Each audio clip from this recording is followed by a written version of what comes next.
Et donc, cette addition nucléophile, on a déjà parlé. Lorsqu'on a étudié l'action de l'hydrazine sur les composés carbonylés, ce qu'on a utilisé comme réaction, c'est une addition nucléophile, parce que nous avons fait l'addition d'un nucléophile, qui est l'hydrazine, sur le composé carbonylé. Donc, on va continuer dans ce sens-là. Alors, on va faire un mécanisme détaillé. Donc, c'est un mécanisme détaillé. Donc voilà, donc c'est déjà donc vu, c'est un rappel ni plus ni moins. Donc là, l'anion, il a un caractère nucléophile, donc il va aller attaquer l'électrophile et donc voilà, donc vous avez une molécule XY, donc en présence d'un composé carbonylé, donc des choses qu'on a déjà traitées tout à l'heure, je répète, avec de l'hydrazine, et c'est sur le contre-ion qui est le X+, on va le retrouver sur le O-, tout simplement. Ok. Alors, donc, si le X est un métal, parce que le X, ça peut être plusieurs choses. Ça peut être plusieurs choses. Donc, si vous avez un métal, ici, on parle des alcoolates. On parle d'alcoolates parce que tout simplement, leur hydrolyse va donner de l'alcool. Si vous avez un métal, si le X est un métal, on parle d'alcoolate tout simplement parce que après hydrolyse avec de l'eau, ça va donner de l'alcool correspondant. Ok. Et donc, voilà, donc on va commencer par cette réaction d'addition des hydrures. Donc les hydrures, telles que le LiH, donc là, le LiH4, vous le savez, on a beaucoup travaillé, le NaBH4, donc c'est similaire à LiH4, sauf que le LiH4, il est très fort par rapport à NaBH4. Donc, mais dans le cas comment dirais-je, des cétones et des aldéhydes, on peut utiliser soit l'un, soit l'autre, mais dans d'autres réactions, qu'on verra par exemple dans le chapitre 3 pour les acides, on peut les réduire avec le LiH avec H4, mais pas avec le NaBH4. Et donc, je répète, ces composés-là, ce sont des donneurs de H-. Rappelez-vous, lorsqu'on a parlé de LiH4, on a dit qu'il peut donner jusqu'à 2H-. Il peut donner jusqu'à 2H- pour retrouver sa forme la plus stable, qui est l'aluminium 3. D'accord. Donc, on présente de ces hydrures, je répète, on va effectuer la réaction de réduction. Donc, soit le LiH, soit le NaBH4, soit le LiH4. Donc, on va, le LiH4 ici, pourquoi pas. Donc là, on va préparer, je répète, tout d'abord un alcoolate. Donc, tout d'abord un alcoolate. Et donc, cet alcoolate sera hydrolysé, soit avec de l'eau, soit avec H3+, soit de l'eau acidifiée. Et donc, là, on va préparer l'alcool correspondant. Donc, c'est le chemin inverse. C'est le chemin inverse parce que au début de ce chapitre, on a vu comment préparer les aldéhydes et les cétones à partir des alcools. C'est ce que vous allez faire cette semaine en travaux dirigés. D'accord. Donc, pour préparer les aldéhydes ou bien les cétones, on fait l'oxydation ménagée, dont on a parlé l'année dernière en S4, en fin de semestre. Et le chemin inverse, ça sera la réduction. Ça sera la réduction de ces composés carbonylés en utilisant les hydrures telles que le LiH4, le NaBH4 ou bien le LiH. D'accord. Alors, on peut aussi faire cette réaction avec les organos métalliques. Les organos métalliques, donc ce sont des produits organiques ayant une partie métallique. Donc vous allez voir, on ici tout un module avec le professeur Karim, c'est de la chimie catalytique. Donc les organos métalliques, déjà vous savez déjà on a parlé de un, c'est l'organo-magnésiens. L'organo-magnésiens, ça fait partie des organos métalliques. D'accord. Donc je répète, un organométallique, c'est une partie organique et une partie métallique, je répète, dont vous allez voir en ici cette année. D'accord. Donc on va commencer par les organométalliques. Donc on a beaucoup. Donc il y a l'organo-magnésien dont on a beaucoup parlé. Il y a le RNA, d'accord, donc les organométalliques à base de sodium. Il y a les organolithiens à base de lithium. Et donc, je répète, ce sont des réactifs, qui peuvent agir d'une façon nucléophile sur les composés carbonylés et toujours le même résultat, c'est la formation des alcools. Le même résultat sera obtenu, c'est la formation des alcools. Voilà la réaction. Donc on va prendre un composé carbonylé, soit cétone, soit aldéhyde. Donc en présence d'un organo métallique, donc on va reprendre le même que celui qu'on a fait l'année dernière, parce que cette réaction a été traitée l'année dernière, c'est la préparation des alcools. C'est une méthode utilisée pour préparer les alcools à partir des cétones et des aldéhydes. Donc en présence de RMJX, d'accord, Donc on va préparer cet alcoolate qui sera ensuite hydrolysé avec de l'eau, soit de l'eau, soit avec H3+. Hein, le résultat sera le même. Et donc ça va donner un alcool, un alcool tertiaire. Donc dans le cas des cétones, on va obtenir un alcool tertiaire. Dans le cas des aldéhydes, on va obtenir un alcool secondaire. Et dans le cas donc du formaldéhyde, on va obtenir le primaire. Hein, d'accord? Donc notez cette remarque s'il vous plaît. Donc que les aldéhydes, sauf le plus petit, le formaldéhyde. Le formaldéhyde, il va donner un alcool primaire. Hein, celui-là, le formaldéhyde, ça va donner l'alcool primaire. Par contre, tous les aldéhydes vont donner des alcools secondaires et les cétones vont donner les alcools tertiaires. Donc voilà des méthodes pour préparer les différentes classes d'alcools primaires, secondaires et tertiaires. Je rappelle, ce sont des réactions qu'on a déjà traitées l'année dernière pour préparer les alcools. Ok, donc on va continuer. On va continuer par parler de cette réaction aussi, les cyanures. Les cyanures, vous savez ce que c'est les cyanures, hein? Les cyanures, ce sont des poisons, hein? Ce sont des poisons. Les cyanures, hein? Donc les cyanures, faites attention s'il vous plaît. Donc il faut faire attention lorsque vous allez trouver devant vous ces produits-là. Hein? Les cyanures sont des poisons. Ok? D'accord? Donc il faut bien faire attention lorsque ce sont des raticides. C'est quoi un raticide? C'est un produit qu'on utilise pour lutter contre les rats. Hein? C'est un raticide. Ok?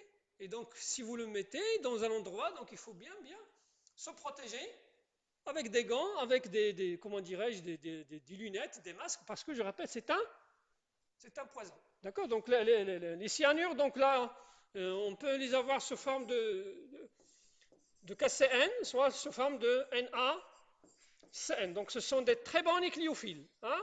Ce sont des très bons nucléophiles chargés. Hein? Ce sont des très bons nucléophiles chargés. Hein? Ce sont des très bons nucléophiles chargés qu'on peut utiliser, je répète, pour préparer ce qu'on appelle les cyanidines. Donc on va prendre un composé carbonylé, donc soit une cétone, soit un aldéhyde, hein, CO, hein, donc en présence de KCN, et c'est clair, donc le CN- va aller attaquer le site électrophile qui est le carbone pour avoir R', C, O-, K+, et Cn. Avec un H+, je protonne, j'obtiens l'alcool correspondant. J'obtiens l'alcool correspondant. R', ce qu'on appelle les cyanhydrines. C'est ce qu'on appelle les cyanhydrines. Donc en présence des cyanures,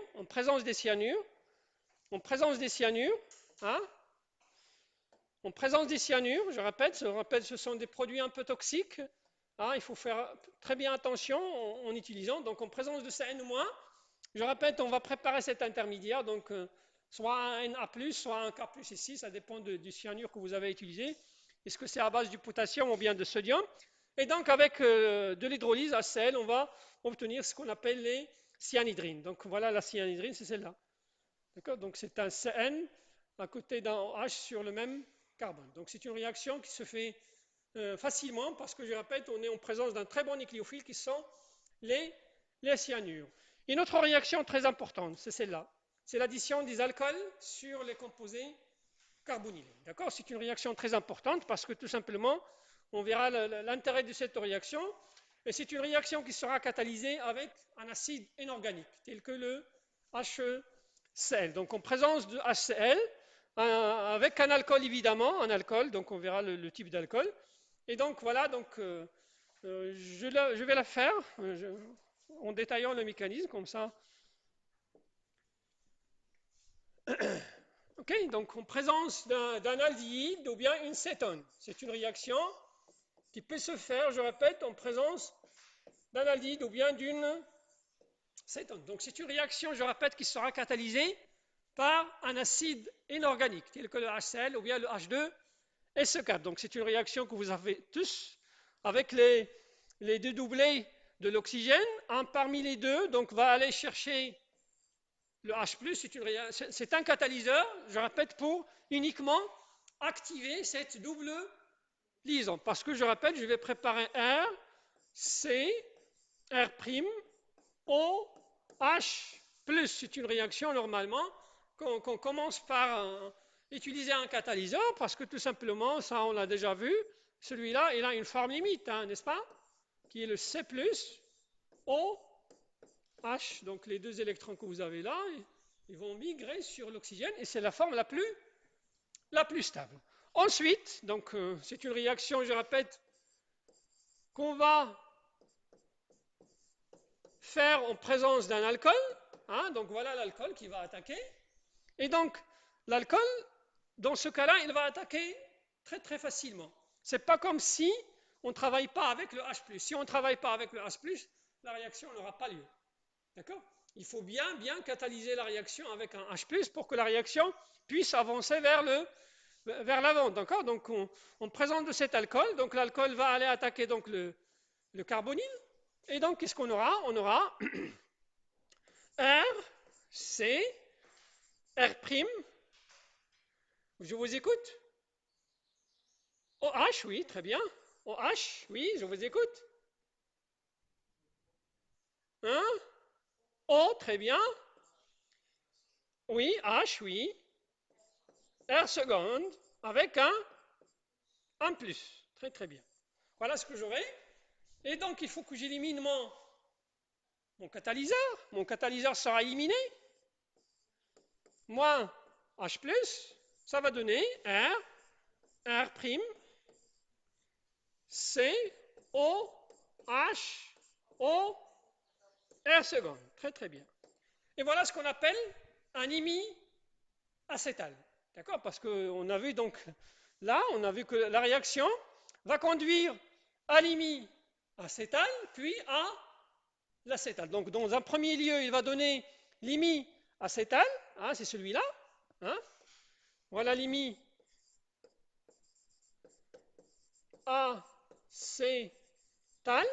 Et cet imiacétal va continuer à réagir avec l'alcool. D'accord?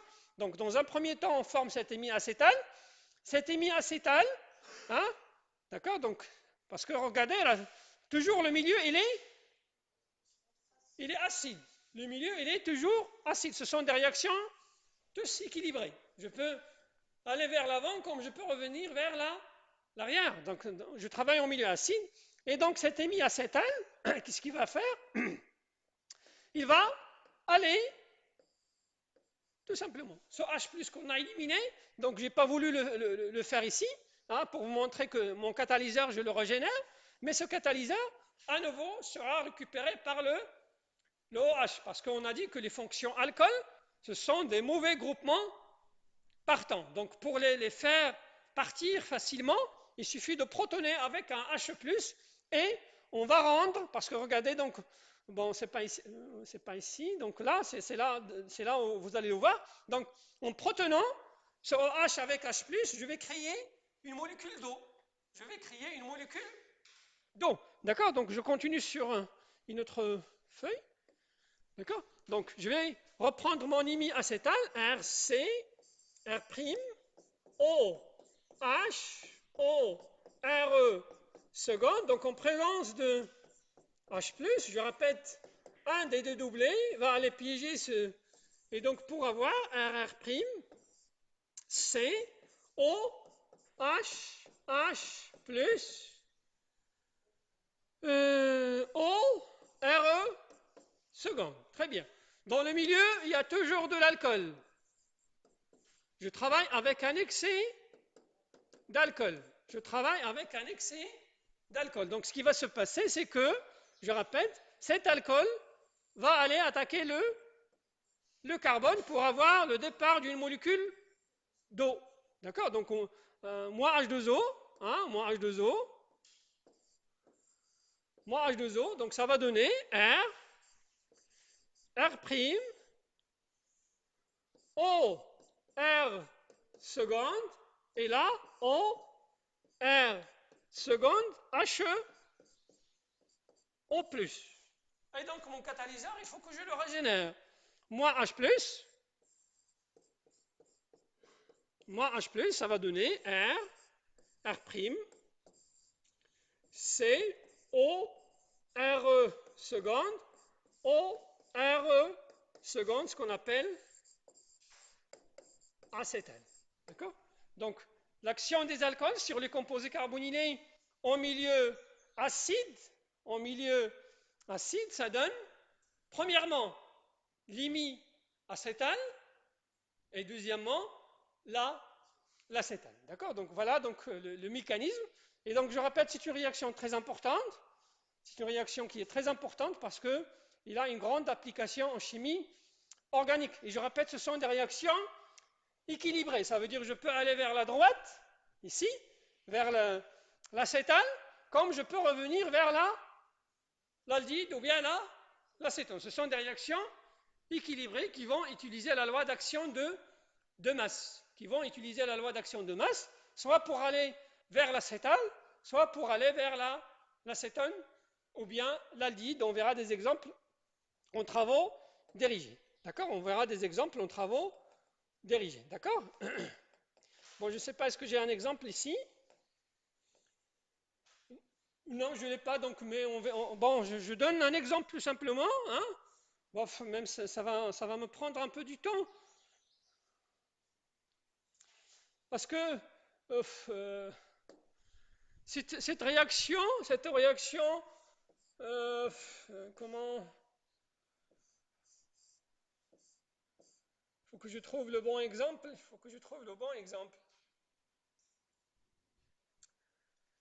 Je trouve un bon exemple. Bon, j'ai pas un bon exemple. Un bon exemple, oui, on va trouver un bon.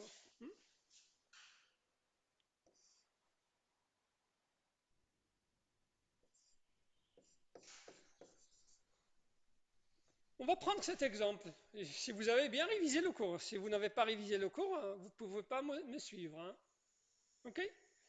Donc, si je prends l'organomagnésium, donc en présence de RMgX, H3O+. Donc, je ne vais pas rester longtemps ici. Hein, donc, premièrement, deuxièmement, H3O+. Si vous avez bien révisé le cours, qu'est-ce que j'aurai? Bon, cette réaction, on vient de la voir. N'est-ce pas? Ça va donner alcool. Ça va donner l'alcool tertiaire. Parce que là, c'est une cétone. Et ici, qu'est-ce que j'aurai? Cétone. Bon, c'est déjà fait la semaine dernière. Donc là, j'aurai une cétone. D'accord? J'aurai une cétone. Le mécanisme, on va la faire en travaux dirigés. C'est déjà fait dans le cours. OK? Donc j'aurai ça. Mais cette molécule, c'est une molécule bifonctionnelle. Ça veut dire, en présence d'organomagnésium, parce que là j'ai un delta moins, qui peut aller soit sur le carbone du carbonyle, ou bien sur le carbone du nitrile. Mais parfois, j'ai des réactions à faire, et je ne veux pas toucher le CO. Je ne vais pas toucher le CO. Donc, qu'est-ce que je vais faire? C'est une réaction, je répète, je n'ai pas le temps, je ne vais pas faire le mécanisme. On va essayer de la faire en travaux dirigés. Alors, ce que je vais faire, je vais tout d'abord protéger, ma fonction cétone. Donc là, je vais utiliser un diol. Tout à l'heure, j'ai travaillé avec un mono-alcool. Là, je vais utiliser un diol. Alors, tout d'abord, je vais fermer, bloquer la fonction CO. Et donc, qu'est-ce que j'aurai? J'aurai O. Alors là, je vais utiliser voilà. Donc ces eaux que je trouve là, ce sont les eaux qui viennent de l'alcool. Ce sont les O qui viennent du diol. Voilà, je ferme, hein, je bloque la fonction CO. Et donc, la fonction nitrile, elle est encore libre. Et donc, je vais aller faire ma réaction, celle-là. R, Mg, X, suivi de H2O. OK? Donc, en présence de RMJX suivi de H2O, qu'est-ce que j'aurai? J'aurai toujours la fonction CO fermée, bloquée, et là, j'aurai là, bof, si vous avez vu le cours, donc j'aurai, voilà ce que j'aurai. J'aurai R, quoi? Parce que si j'utilise de l'eau uniquement, j'aurai limine. Ah, si j'utilise de l'eau uniquement, j'aurai de l'imine. Si je fais l'hydrolyse, avec H3 en plus, qu'est-ce que j'aurai? Hein? Qu'est-ce que j'aurai comme produit? J'aurai, voilà le produit que j'aurai. J'aurai la conversion de l'imine en cétone, hein, et la déprotection de la fonction carbonyle. Ça veut dire la fonction carbonyle sera de retour. D'accord? Donc, si j'utilise de l'eau, voilà ce que j'aurai. Si j'utilise de H3O+, voilà ce que j'aurai. OK? Donc, je vais faire une frontière ici pour qu'on puisse comparer.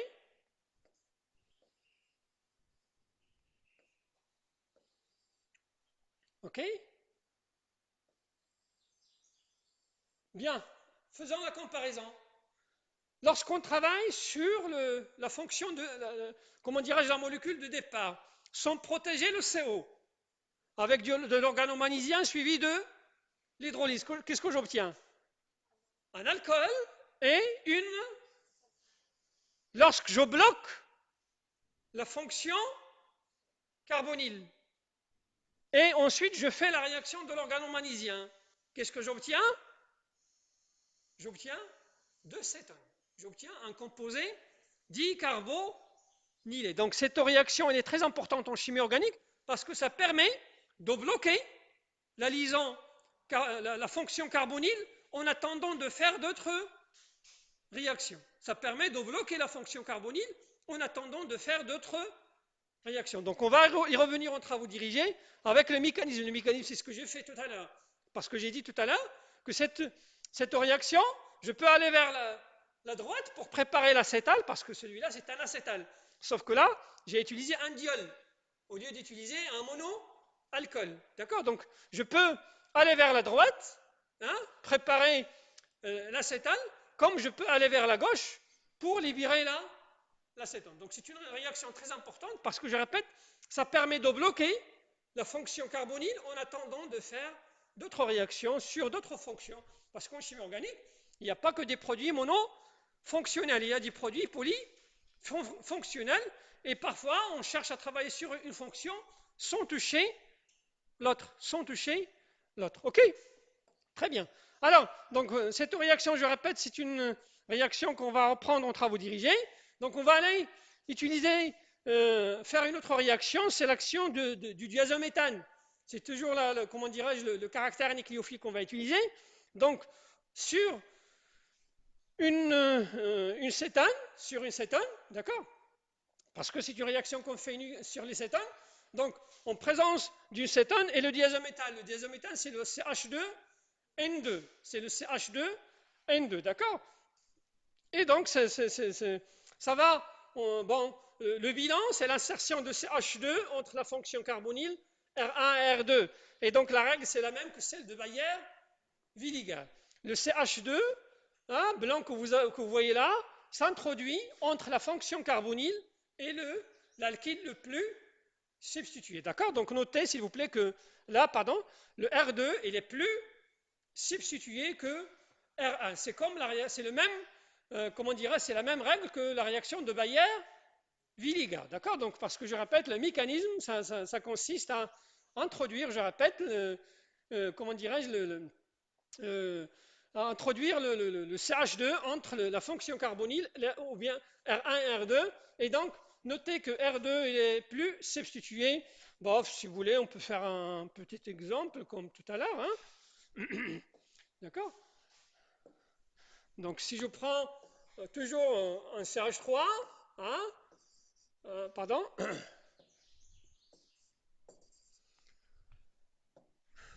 un CH3, CO avec, je ne sais pas, un cyclopropyle, hein, d'accord?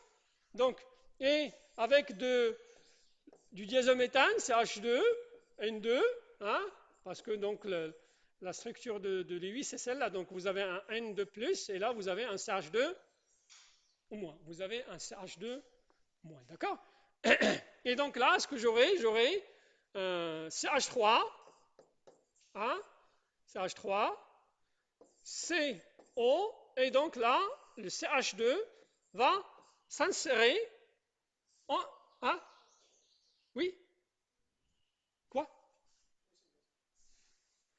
Le CH2, on va l'insérer entre le méthyle et comment dirais-je, comment dirais-je, l'alkyle le plus substitué. Donc l'alkyle le plus substitué, c'est le cyclopropyle, parce que tout simplement là, le cyclopropyle va me donner un carbocation secondaire, et là va me donner un carbocation primaire, et de point de vue stabilité, le carbocation le plus stable, c'est le plus... pardon, le carbocation le plus substitué, c'est le plus stable. D'accord? Donc c'est la raison pour laquelle on introduit, je répète, le CH2 entre la fonction carbonyle et, comment dirais-je, l'alkyle le plus substitué. D'accord?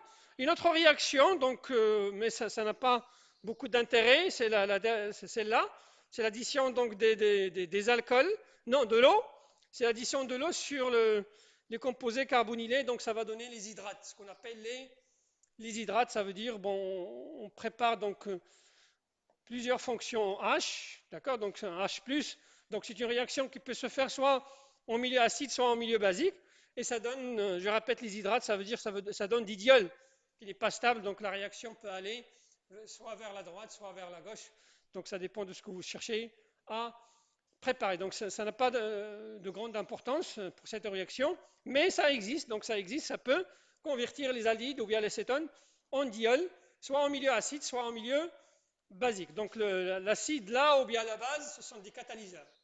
Hein. L'acide ou la base, là, ce sont des catalyseurs, ni plus ni moins. Hein, d'accord? Donc parce que normalement, ces réactions, il faut qu'ils soient catalysés avec, comment dirais-je, avec soit un acide. Donc toujours, c'est comme ce qu'on a fait tout à l'heure, donc en présence de H+. Et donc voilà, donc activer, il faut bien activer la liaison carbonyle, hein, et donc, voilà, l'eau va intervenir en tant que nucléophile. L'eau va intervenir en tant que nucléophile pour donner R, C, R',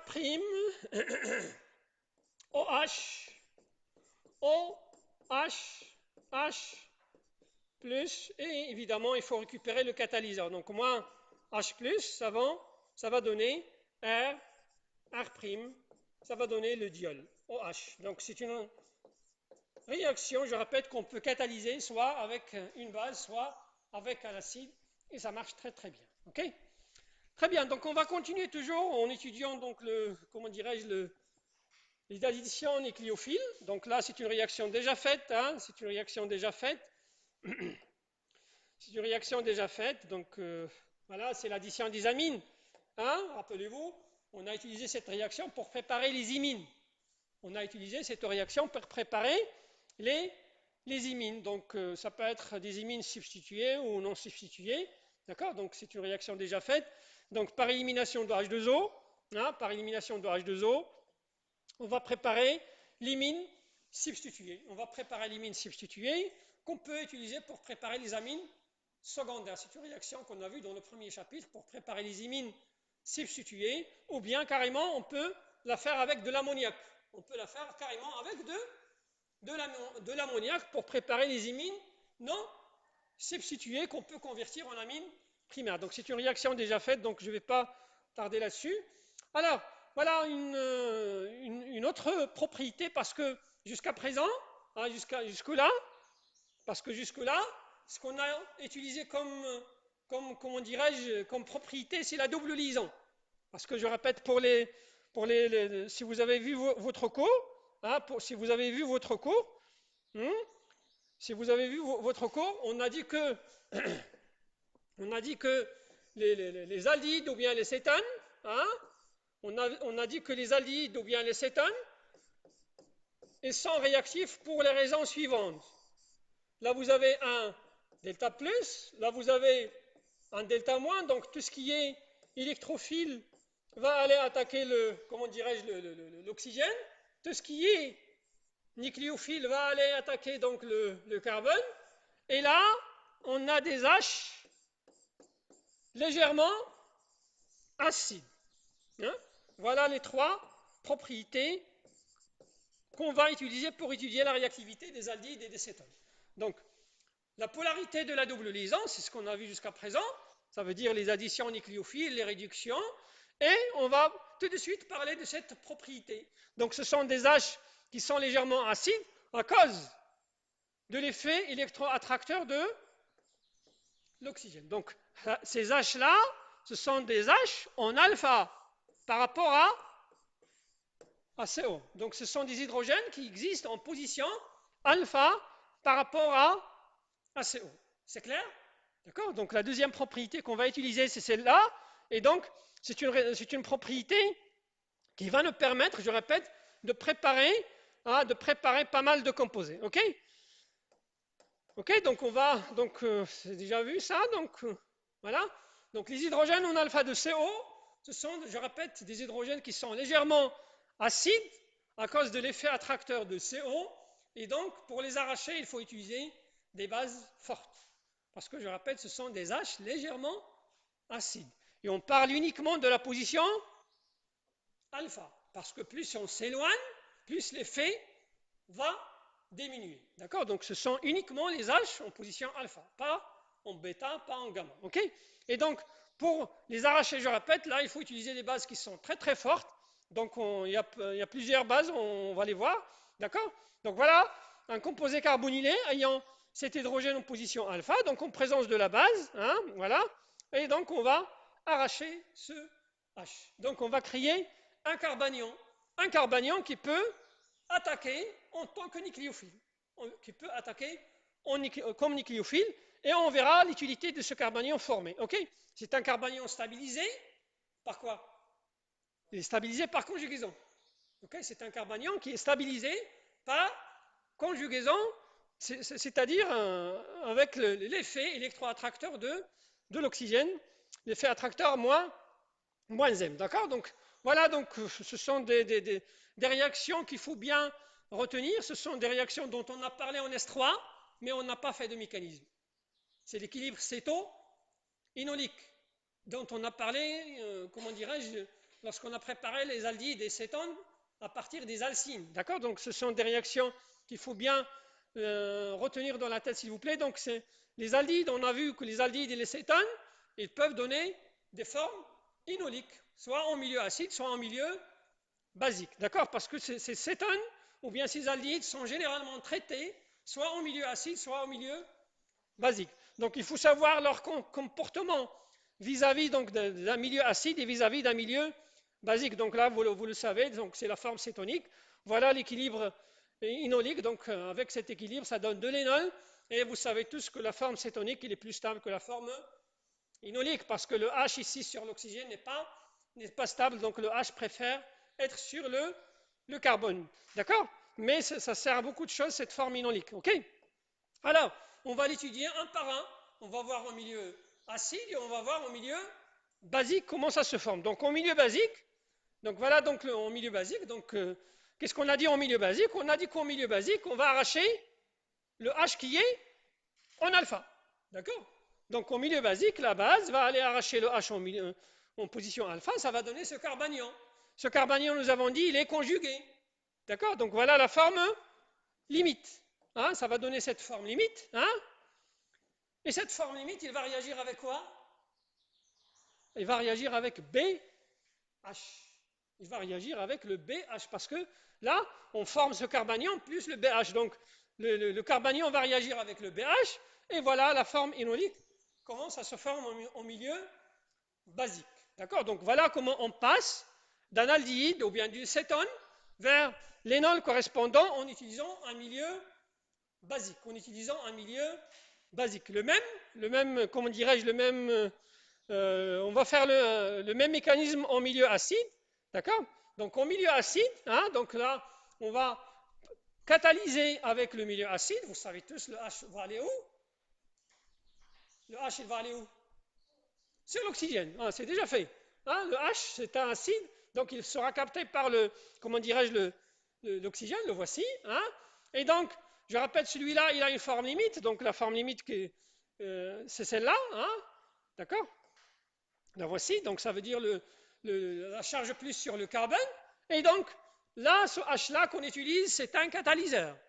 C'est un catalyseur, la même chose pour la base. La base, elle aussi, c'est un catalyseur. Donc, on va récupérer notre H. Donc, c'est un H qui est légèrement acide parce qu'il est en alpha d'un carbone chargé positivement. On a vu que les atomes chargés positivement, ils exercent des effets électro-attracteurs moins I. Donc, moins H+, ça va donner l'énol correspondant. Donc voilà comment on forme un énol à partir d'un acide ou bien d'un aldéhyde au milieu acide et la même chose au milieu basique. Parce que je répète, la plupart des réactions qui se font sur les aldéhydes et les cétones, on va les faire soit au milieu acide, soit au milieu basique. Donc il faut savoir comment l'énol se forme en milieu acide et comment l'énol se forme en milieu basique. Ok? Alors, une application, c'est celle-là. On va faire cette réaction d'alkylation. Rappelez-vous, dans les amines, on a fait l'alkylation des composés carbonylés. On l'a fait avec une méthode. Et là, c'est une deuxième méthode. Donc, on présente une base, évidemment une base forte. Une base forte, non nucléophile. Il ne faut pas qu'il soit nucléophile, parce que s'il est nucléophile, il va attaquer le carbonyle. D'accord? Il faut utiliser une base forte, non nucléophile, pour éviter l'attaque du carbonyle. Donc, parce que j'ai dit, je ne sais pas, est-ce que pour vous ou pour un autre groupe, qu'on a des bases qui peuvent jouer deux rôles. Ils peuvent jouer le rôle de la base et le rôle de nucléophile. Et on a des bases qui jouent uniquement le rôle de base. Ça veut dire pas de nucléophile. D'accord? Donc, les bases, on peut les diviser en deux catégories. Des entités qui jouent les deux rôles, le rôle d'une base et le rôle d'un nucléophile, et une autre catégorie qui joue uniquement le rôle de la base. Donc ici, pour réaliser cette réaction d'alkylation, je répète, on va utiliser des bases non nucléophiles pour éviter l'attaque du carbonyle. Ça veut dire quoi? Ça veut dire leur rôle principal, c'est d'aller arracher le H en position alpha. Leur rôle principal, c'est d'aller arracher le H en position alpha. D'accord? Donc, une fois on va arracher ce H, parce que, rappelez-vous tout à l'heure, en milieu basique, j'ai dit qu'on va créer un nucléophile, et ces nucléophiles, on va l'utiliser pour réaliser des réactions de substitution nucléophiles sur les halogénures d'alkyle. D'accord? Donc, en présence d'un halogénure d'alkyle primaire, le voici, donc on va prendre un composé carbonylé disposant d'un hydrogène en alpha de CO qu'on va traiter avec une base. Donc en le traitant avec une base, donc en le traitant avec une base, donc je vais le faire ici. Donc j'ai un R, CO, ok, H, R', donc en présence d'une base, je répète, non nucléophile, telle que NaNH2, NaH, il y a pas mal de bases. Donc je répète, cette base va aller arracher ce H pour donner R, C, O, CH, R, moins. Et donc ce carbanion, il va jouer le rôle d'un nucléophile. Donc en présence d'un halogénure d'alkyle primaire, R3X, là on va assister à une réaction de substitution nucléophile d'ordre 2, parce que je rappelle, celui-là, il est primaire. Celui-là, il est primaire. Et donc, qu'est-ce que j'aurai? J'aurai R, C, O, C, H, RE. 3, RE, prime. OK? Et donc, si je continue, bon, si avec une base B-, R3, X, je peux aller R, C, O, C, R', R3, R3.